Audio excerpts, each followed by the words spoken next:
estudantes, tudo bem? Eu sou a professora Fabrícia e estou aqui para conversar um pouquinho com vocês sobre o programa Linhas do Conhecimento. A partir de agora, nós teremos uma série de videoaulas que vão trazer informações sobre diferentes espaços da nossa cidade. Mas antes da gente começar, vocês sabem da importância de fazermos a higienização das mãos, não é? Vocês sabem da importância de respeitarmos as medidas sanitárias neste momento.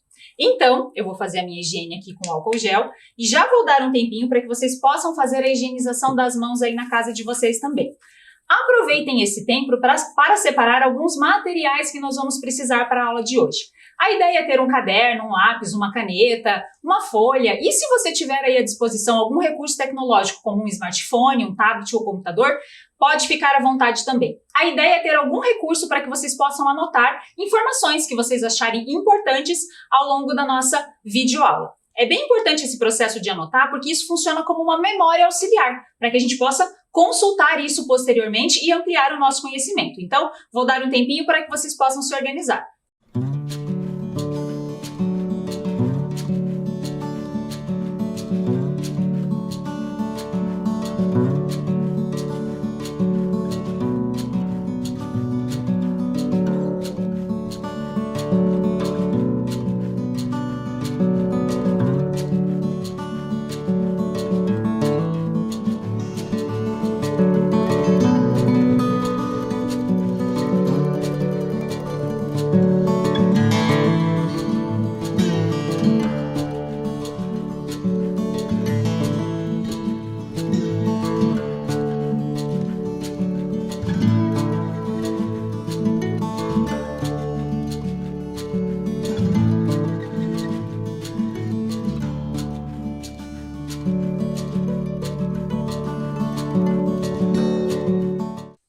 Selecionaram os materiais? Então, vamos continuar. Como eu falei para vocês, a partir de agora nós teremos uma série de videoaulas que vão abordar as propostas do programa Linhas do Conhecimento. Esse programa que trabalha com práticas de exploração da cidade por meio de propostas lúdicas, de ampliação cultural e de aulas de campo. Provavelmente você já ouviu falar sobre as propostas do programa Linhas do Conhecimento lá na sua escola. Talvez você já tenha até participado de alguma aula de campo conosco. Mas agora, devido às medidas sanitárias, nós estamos trazendo as propostas aqui para as videoaulas, para que possamos continuar ampliando o nosso conhecimento sobre a cidade e trazendo mais informações para vocês. Então, o programa Linhas do Conhecimento ele está embasado nesses 3 pilares aqui, ó: conhecer, amar e cuidar. Então, a ideia é explorar, é conhecer diferentes espaços da cidade, para que a gente possa desenvolver também esse sentimento de pertença, para nos sentirmos responsáveis e pertencentes àquele espaço. Desenvolver e educar o nosso olhar para observar o que tem de belo na nossa cidade. E aí sim, podermos ser protagonistas nesse cuidado pelo espaço da nossa cidade.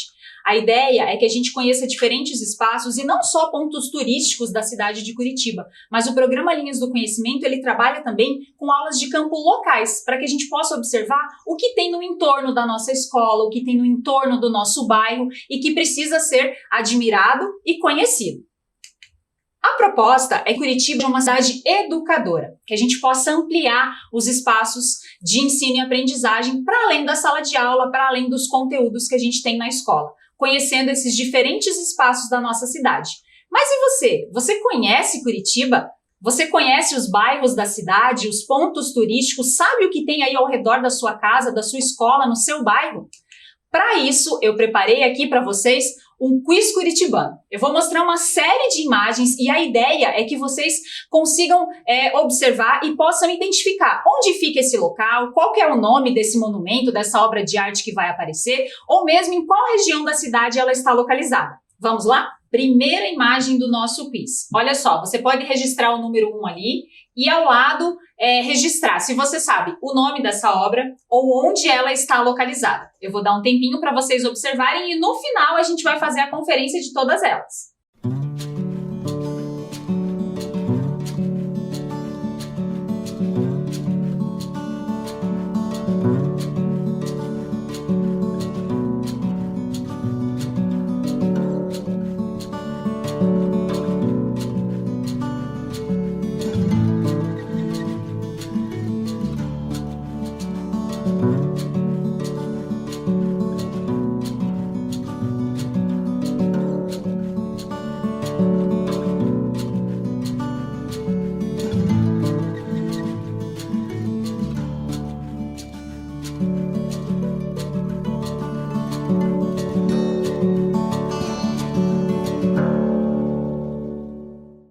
próxima imagem de hoje. Temos agora um painel. Esse aqui eu acredito que você já viu, já passou em frente. Então, puxe aí pela memória e tente registrar quem é o autor ou onde ele está localizado.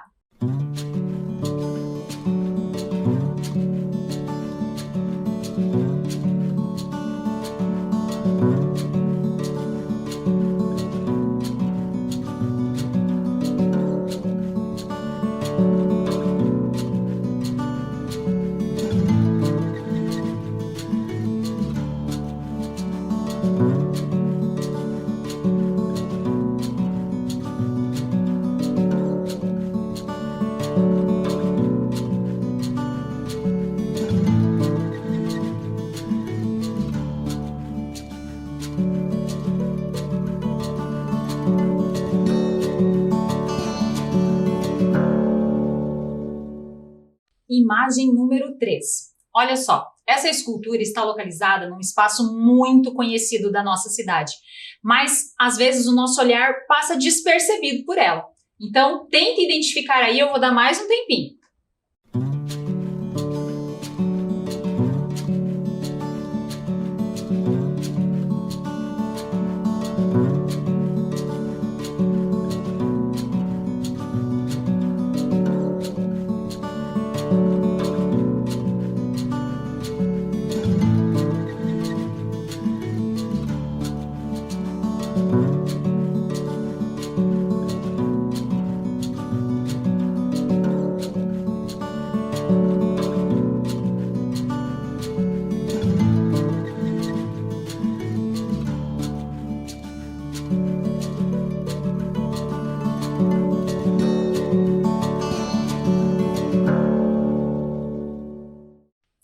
Próxima obra, número 4.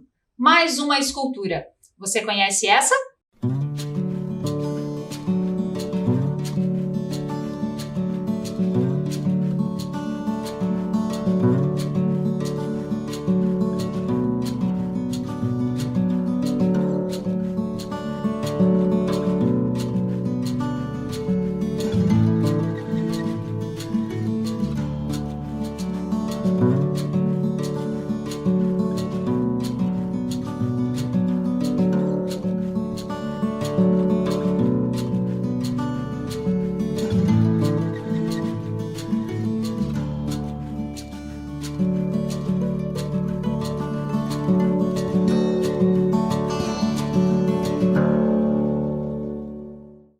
Agora vamos para a última imagem do nosso quiz de hoje. Olha só, uma construção.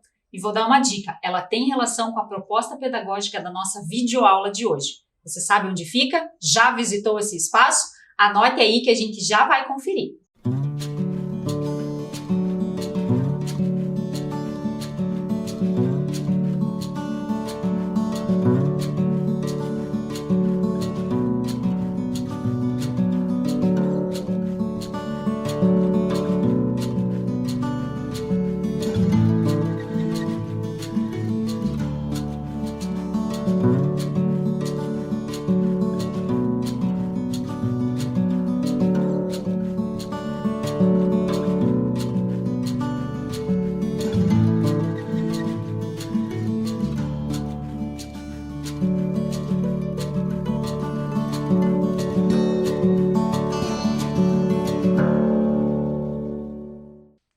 Muito bem, agora vamos conferir aqui o nosso quiz curitibano. Quantos espaços você identificou?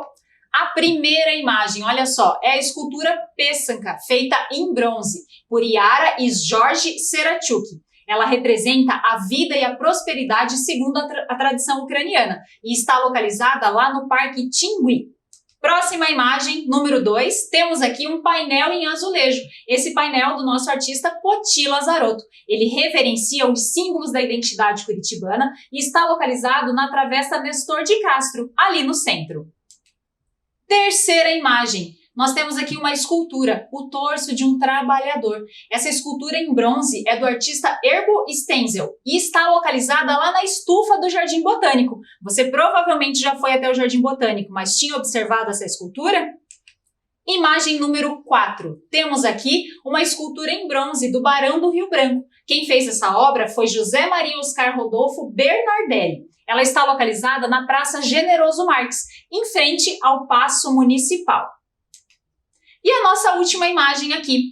Este é o Museu Guido Viaro, que foi totalmente reformado no ano de 2009. Ele está localizado na Rua 15 de Novembro, próximo à reitoria da Universidade Federal do Paraná. E a gente escolheu esse espaço para colocar no quiz justamente porque ele tem relação com o tema da nossa proposta pedagógica de hoje. Eu vou convidar então as professoras Sandra e Elisiane, que vão apresentar para a gente uma videoaula sobre o Museu Guido Viaro. Sou a professora Sandra. Eu sou a professora Elisiane. E nós estamos aqui hoje para mais uma aventura pelo programa Linhas do Conhecimento. Como aqui na nossa tela a gente pode ver, na árvorezinha do Linhas, várias palavras do que acontecem nos museus. O que tem em comum, né? Todos os museus. Isso mesmo. Para que serve um museu? Qual a importância desses espaços nas cidades e principalmente para a humanidade? Será que é só para a gente entrar, visitar, ver, ir embora? Claro que não. Dentro do museu, a gente pode encontrar peças antigas que nos contam histórias.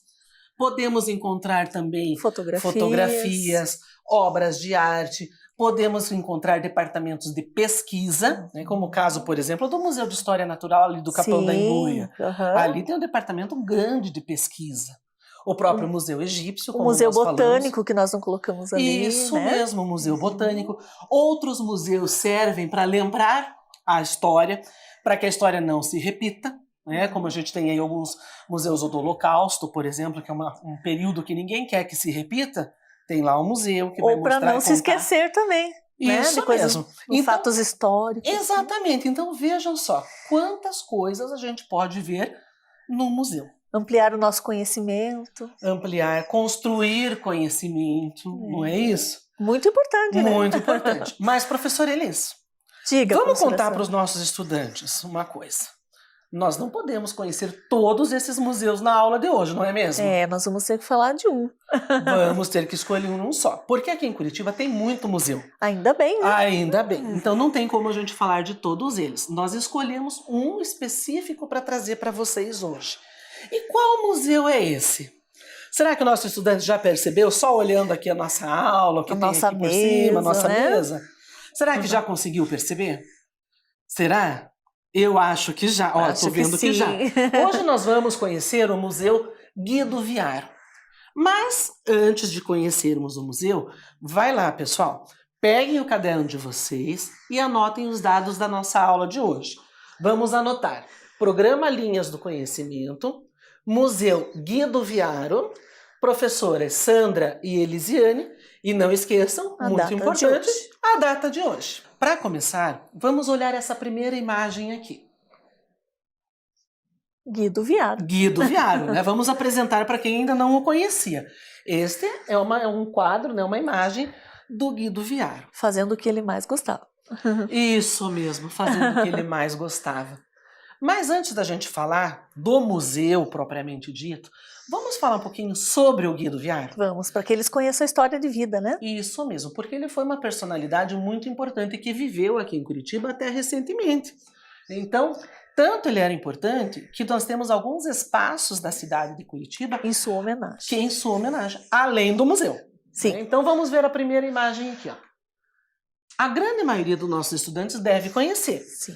Aqui nós temos nessa imagem o Teatro Paiol, que para quem não sabe também é outra história, né? Mas vamos dar só uma deixa aqui, né? Ele era um depósito de pólvora antigamente, né? Mas isso a gente conta numa outra aula, que fica no bairro Rebouças. Fica lá no Rebouças. E essa praça aqui foi feita, então, foi dada uma homenagem a Guido Viaro, chamando bem pertinho já da data do falecimento dele, logo em seguida da data do falecimento dele. Então, Praça Guido Viaro.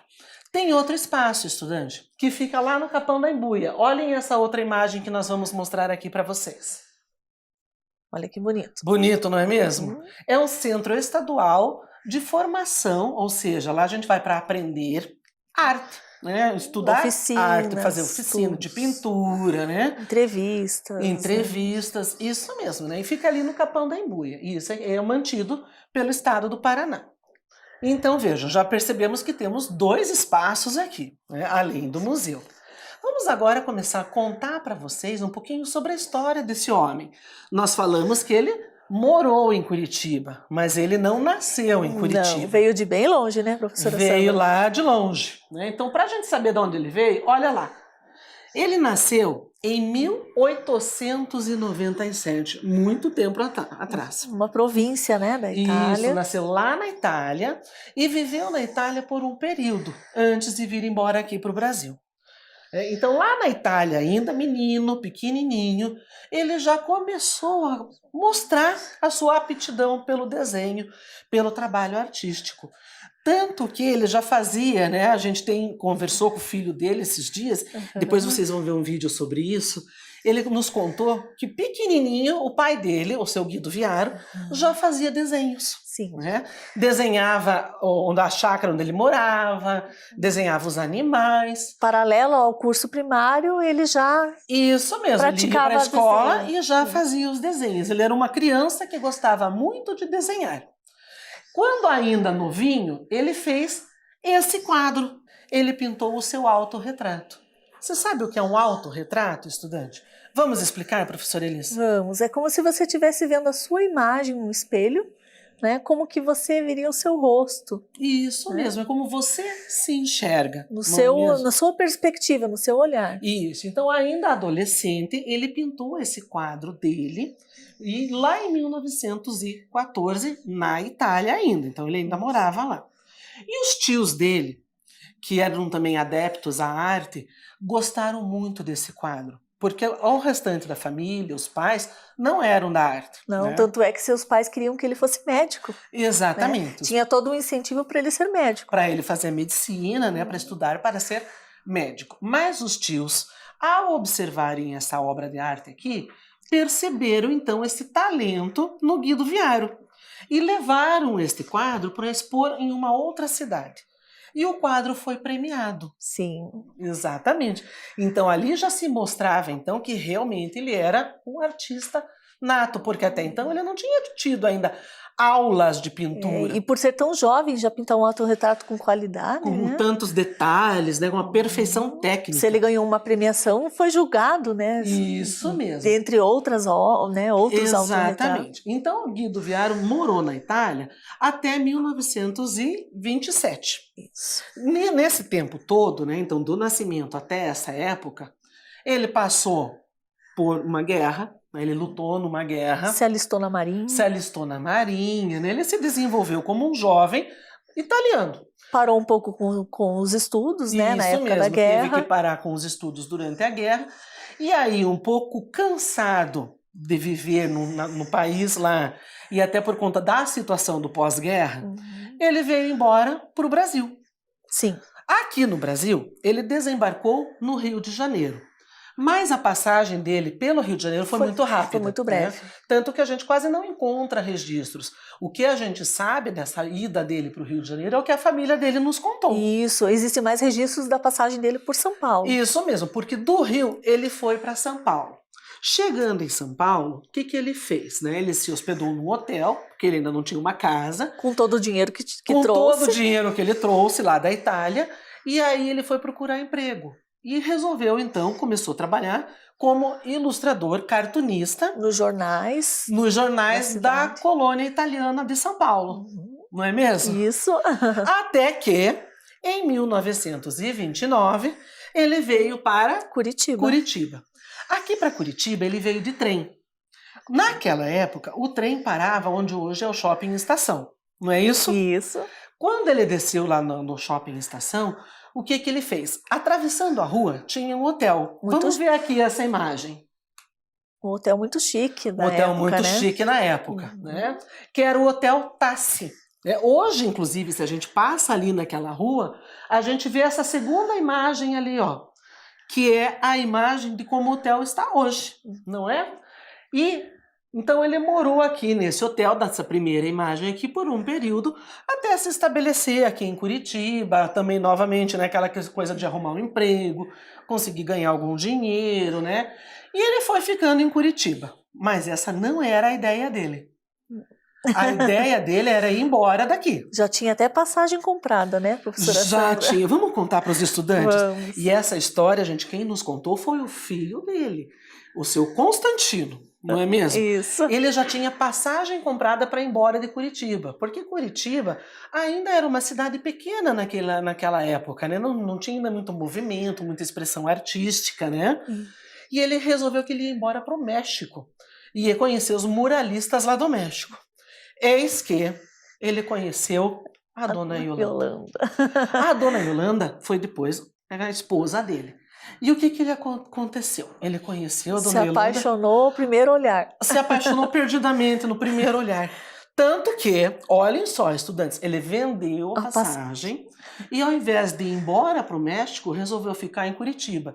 E sabe o que ele fez com o dinheiro, segundo o filho dele nos contou? Eu sei, comprou tudo em flores, gastou todo o dinheiro da venda da passagem em flores. Para oferecer para dona Yolanda. Para oferecer para dona Yolanda. Não é uma história linda? Linda. É um romance de novela, não é mesmo? É isso mesmo. Tanto que eles casaram e viveram juntos até a morte do artista. Né?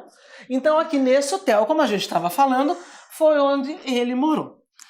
Quando ele estava aqui em Curitiba, o que acontecia? Nós tínhamos também outros artistas já em Curitiba naquela época. Sim. Não é mesmo? Olhem aqui na imagem, estudantes. Nós tínhamos aqui, né, nessa primeira imagem aqui que a gente está vendo, é o Poti Lazarotto e o Dalton Trevisan. Viu só? Vocês já devem ter ouvido falar. Inclusive o Dalton Trevisan, ele é um artista que não gosta de se deixar fotografar. Mas nessa imagem aqui, segundo a história conta, eles estavam no Rio de Janeiro e foram fotografados por um fotógrafo lambe-lambe. Você sabe o que é isso? Já ouviram falar? Já ouviram falar, gente? Um fotógrafo lambe-lambe, ele é, inclusive hoje, desde 2012, é considerado como um bem imaterial do Brasil, essa profissão. Por que era um fotógrafo lambe-lambe? Olhem aqui na segunda imagem, estudantes. Aquela caixinha caixinha ali, né? E ele era chamado de lambe-lambe porque dentro daquela caixinha tinham placas de vidro. E um lado do vidro era liso, o outro lado do vidro era áspero. E com a língua eles iam sentindo qual era o lado certo para usar na máquina. E ficou conhecido como lambe-lambe. Ficou conhecido como lambe-lambe. Hoje a gente quase não vê, né? Mas há um tempo atrás era muito comum nas cidades, né? Isso. Então, nessa época, ele conheceu os dois, né? O Dalton Trevisan e o Poti Lazarotto. Que tinham mais a ver com as suas ideias expressionistas, né? Isso, exatamente. Então, como eles combinaram muito nas suas ideias, nos seus trabalhos de arte, o que aconteceu, né? O nosso querido Guido Viaro começou a trabalhar na revista Joaquim. Com o Erasmo Piloto também, né? Isso mesmo, junto com o Erasmo Piloto, então ele trabalhava na revista Joaquim. E nessa revista ele fazia ilustrações. Tanto que hoje no museu a gente encontra a coleção completa da revista. Isso foi primordial a participação de Guido Viaro nas ilustrações. Exatamente. Algumas vezes ele escrevia, né, na revista, mas em sua maioria era mais ilustrações. Isso né? mesmo. Vamos para frente então? Vamos. Vamos ver essa outra imagem aqui. Ó. Agora nós vamos mostrar para vocês algumas obras do artista. Esse aqui é o quadro Família do Artista, que ele pintou em 1940. Nos contaram também, né, a família dele nos contou que ele trabalhava manhã, tarde e noite, ele era professor. Então, como ele trabalhava muito, quando ele chegava em casa, o que ele fazia? Pintava o cotidiano. Ao invés de ele descansar, ele ia praticar a sua arte, pintando a sua família. Então, lá no museu, tem muitos quadros da família dele. Como é esse aqui. Como inspiração. Como inspiração. Aqui é a esposa dele. A dona Yolanda. A sogra, a dona Emília. E o filho, Constantino. Que foi o que conversou com a gente, né? Foi o que conversou com a gente. Olha lá, olha o Constantino hoje. Nós fomos visitar o museu, está fechado, mas gentilmente o senhor Constantino nos recebeu para poder contar a história para vocês. Isso mesmo, e olha que interessante, estudante. Aqui nesse quadro, a gente vê o Constantino pintado pelo pai, ainda menino, e agora junto com a gente ali o Constantino já adulto, né? Conosco, nos contando toda essa história tão bela desse artista Guido Viaro. Sim. Vamos então ver um videozinho? Vamos. Porque o Constantino contou tudo isso que a gente falou, ele contou pra gente também. E nós temos um vídeo onde ele narra um pouquinho dessa história do pai dele. Assistam aí, pessoal. Vamos ouvir? Meu pai, na realidade, foi um autodidata. Já com pouca idade, ele pintava o curral lá da chácara deles, onde ele morava, pintava as paredes. Então ele começou a se definir como um artista, já que a família não queria que ele fosse médico. E mais tarde, por problemas políticos contra o fascismo, ele acabou tendo que sair da Itália, deixar sua terra natal, que era Badia Polese, uma aldeia, e acabou vindo primeiro ao Rio de Janeiro, onde teve uma passagem muito curta, depois foi a São Paulo, onde naquela época a colônia italiana era muito grande, e chegando em São Paulo, chegou com 5 mil reais no bolso, se hospedou no melhor hotel, que era o Terminus Hotel naquela época, deu 5 mil reais de gorjeta e foi arranjar emprego. E arranjou. Começou a desenhar para os jornais da colônia italiana. Mesmo em São Paulo, chegou a pintar afrescos em cafés, naquelas mansões da Avenida Paulista que pertenciam aos cafeicultores famosos da época, né? E veio a Curitiba. Chegou de trem às 9 horas da noite na estação ferroviária daqui, pôs as malas no hotel e subiu a rua Barão do Rio Branco até a Rua 15, e a partir das 10 horas da noite não tinha mais ninguém nas ruas. E ele me contou depois que disse assim, mas aonde que eu vim me meter? Não tinha uma viva alma na rua à noite. Começou a trabalhar, a pintar, lecionar aqui, mas de repente ele resolveu ir embora daqui, ir embora de Curitiba, comprou a passagem para ir para o México e para ver os muralistas da época, que eram famosos. Mas de repente vê minha mãe na rua, Yolanda, e disse que ia casar. Eu disse para um amigo que ia casar com ela. E aí o amigo, ninguém conhecia, disse assim, se ela for casada, eu roubo ela. Então, estudantes, como vocês viram no vídeo, o Constantino, que é o filho do Guido Viaro, ele também acabou desenvolvendo esse amor pela pintura, pelas obras de arte, né? Vamos ver essa outra foto aqui, ó. A gente vê ali o pai dele, né, o Guido. A gente vê João Turim, que é um outro artista também da época, né? Fazia esculturas. Fazia esculturas. E nós vemos aqui, ó, pequenininho, o filho Constantino dele. Essa imagem, eles estavam em Guaratuba, em 1948, e quando eles foram fotografados, o Guido Viaro estava pintando aqui um quadro que, posteriormente, também foi premiado. Sim. Né? Vamos ver mais algumas obras dele? Olha só, além dos quadros, né, pintados com óleo na tela ou em outro material, Guido também trabalhava muito com ilustrações, e o interessante é que ele desenhava aquilo que estava no sentimento dele, no coração. Nessa primeira imagem aqui, a gente vê uma cena familiar. É a sogra, a Dona Emília, e a esposa, a Dona Yolanda, cuidando da sogra, né, lá na sua doença. E aquela outra cena que a gente vê ali também é uma imagem de um casamento. Segundo Constantino nos contou, nesse casamento, naquela época, não existia o flash como nós conhecemos hoje. Ele explodia, né? E nessa explosão diz que pegou fogo no vestido da noiva, né? Isso foi o que o seu Constantino nos contou. E aqui são outras técnicas, né? Isso, outras técnicas. Esse aqui é um dos quadros mais famosos do Guido Viaro, que é a Polaca. Dizem que como tem a Mona Lisa, tem a Polaca de Guido Viaro. Exatamente. Ele foi considerado o quadro mais importante de 1930. Né? E a história conta que ele, na verdade, assim, ele não chegou a conhecer a Polaca assim como nós nos conhecemos. Ele a viu, se encantou com a beleza, guardou a imagem do seu rosto e pintou. Ela não posou para ele. Não, né? Ela não posou para ele, exatamente. A Polaca, mais tarde, descobriram quem era a Dona de Virges, né, Macanhã, e que também faleceu recentemente, aos 104 anos de idade. Isso. E existe um longa-metragem que conta toda a história da Polaca, que pode ser que vocês possam depois conhecer. Exatamente. Vamos para outra obra do artista. Como a gente já falou, estudante, ele pintava muito o que ele sentia e o que ele via.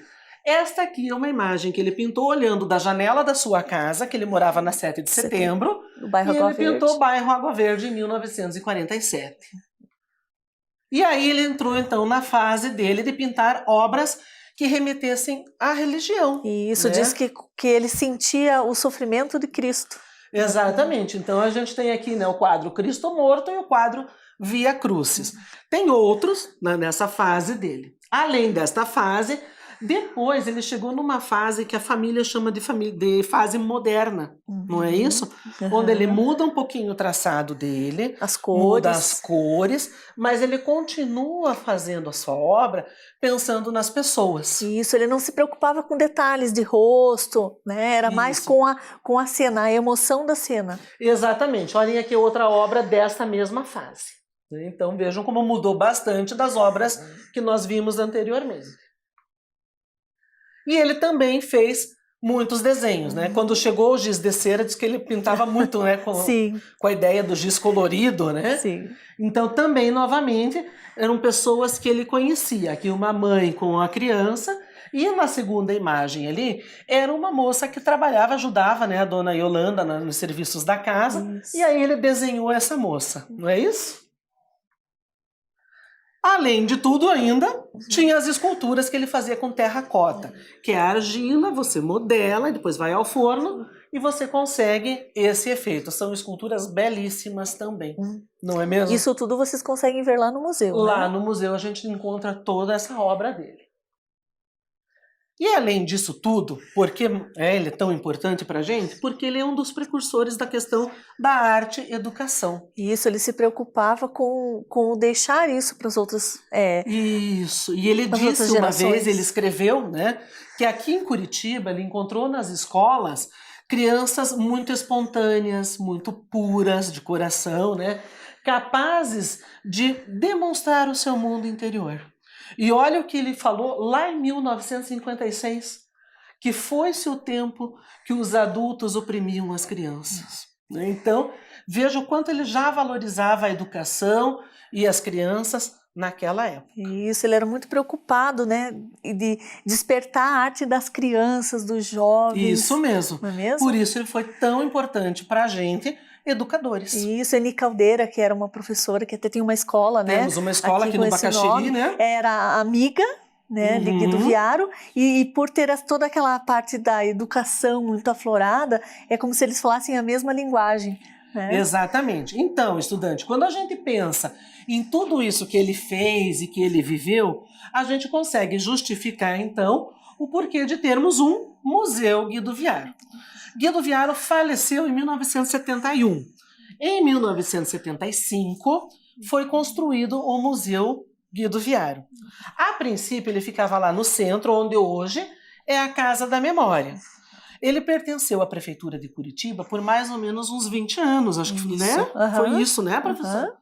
Aí, passado um período, depois desse tempo, a Prefeitura devolveu as obras para a família e... A família com recursos próprios. A família com recursos próprios comprou uma propriedade onde fez o Museu Guido Viaro. A família primeiro comprou a casa dessa segunda imagem aqui. Quando eles estavam fechando o negócio da compra dessa casa, esse prédio ao lado entrou para venda.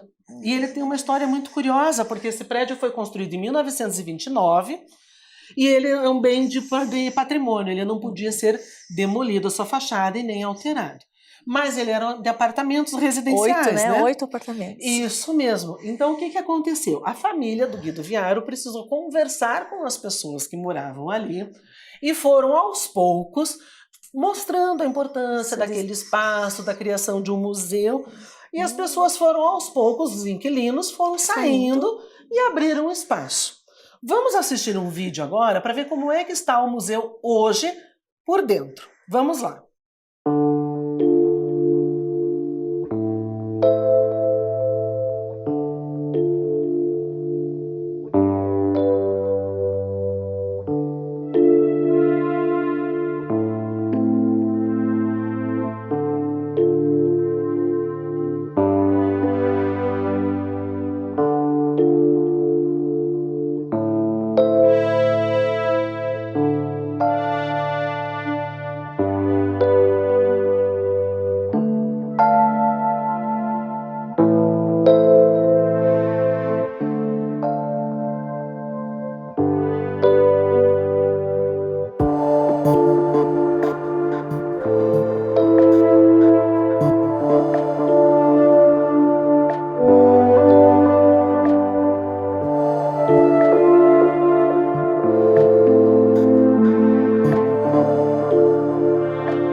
Então, pessoal, gostaram do vídeo?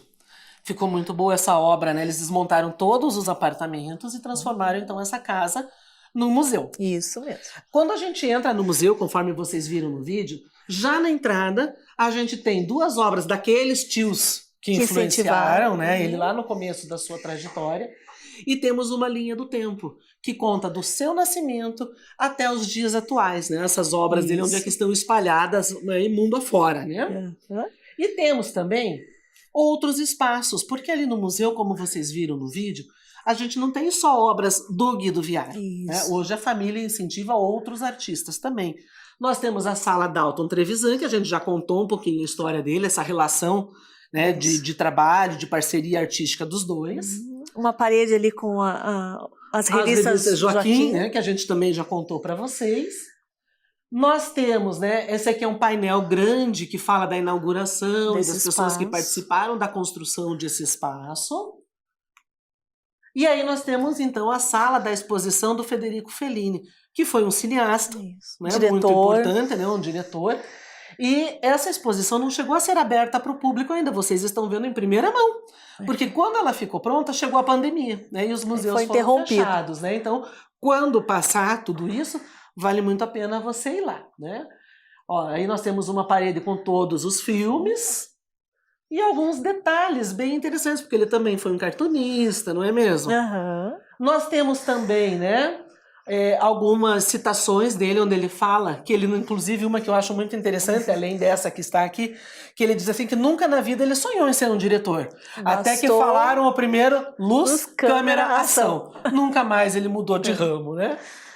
E aí nós temos ainda a Sala Jair Mendes, que é um outro artista, e que tem uma passagem muito interessante, né? Ele tinha várias obras já, e esse quadro que nós estamos vendo aqui é uma obra inacabada. Por que que ela é inacabada? Porque o artista estava pintando no período da manhã o quadro. Chegou o horário do almoço, estudante, ele falou assim, não, eu não vou terminar ela agora, né? Vou almoçar primeiro, vou até em casa. Vou lá em casa almoçar, quando eu voltar eu termino. Porém, nesta ida aconteceu uma tragédia, né? Ele sofreu uma queda e ele faleceu. E a obra ficou inacabada. Então lá no museu, além da gente ter a obra que não acabou, a gente tem o ateliê, né, a bancada de trabalho, exatamente do jeitinho que ele deixou, ficou lá no museu, né? É uma preservação da memória também desse artista. Interessantíssimo, não é? Sim. Então, estudante, está gostando? Vamos em frente? Vamos. Agora, estudantes, vamos ver o que mais que tem lá. No espaço externo que liga as 2 casas, tem algumas esculturas agora em mármore branco, né? Como essa muito aqui, bonitas. que é o ciclo da vida do Leopoldino de Abreu. Nós temos aqui ele trabalhando e depois lá a imagem já, a escultura exposta. E agora, aqui na nossa mesa, a gente tem para mostrar para vocês alguns dos materiais, e isso é uma coisa muito interessante, porque o Guido Viário, ele não usava só materiais que a gente conhece, como a tela, né? Ele usava também papelão, né? Ele usava carvão, ele usava lápis, giz, tintas. Então ele usava vários materiais. Os materiais específicos para xilogravura. Exatamente. Ele tem um dos quadros que tem a imprensa dele, da xilogravura. Então vários materiais ele podia usar.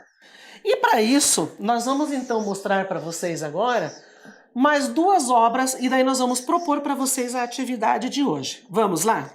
Olha lá, a gente falou que ele se baseia muito no cotidiano, no que ele via. No homem simples. No homem simples. Então, olha lá, novamente aqui 2 obras. Uma onde ele mostra, né, a paisagem da cidade e na outra ele chamou aquela obra de pobreza, né? Então, novamente, aquilo que você comentou, que ele não tinha o rosto, né, não se preocupava em detalhes. E mais 2 aqui. Novamente, o cotidiano. Sim. Repreendida, é uma mãe chamando a atenção, né? E do lado ali mais um autorretrato dele. Isso. Não é isso? E agora, estudante, nós vamos propor para vocês uma atividade. Vamos fazer a nossa observação. Quando a gente olha da janela da nossa casa, o que a gente vê? Você, estudante, você vê o quê? Ou mesmo numa cena da sua família, no seu cotidiano, nessa você época almoçando com a sua família. Principalmente nessa época, estamos todos juntos em casa, né? Isso mesmo. Então vamos fazer o seguinte, você vai pegar o seu material, Não precisa ser agora, ok? Você pode fazer isso depois, porque como toda obra, ela demanda um tempo para a gente fazer. Você pode pegar uma folha de papelão, você pode pegar uma folha de sulfite, até mesmo uma folha do seu caderno. E você vai observar o seu cotidiano, a sua paisagem, as pessoas que convivem com você. E você vai tentar reproduzir tudo isso por uma obra de arte. Isso, ou o seu autorretrato. Né? Boa ideia, pode ser um autorretrato. Pode ser um autorretrato, como eu me enxergo.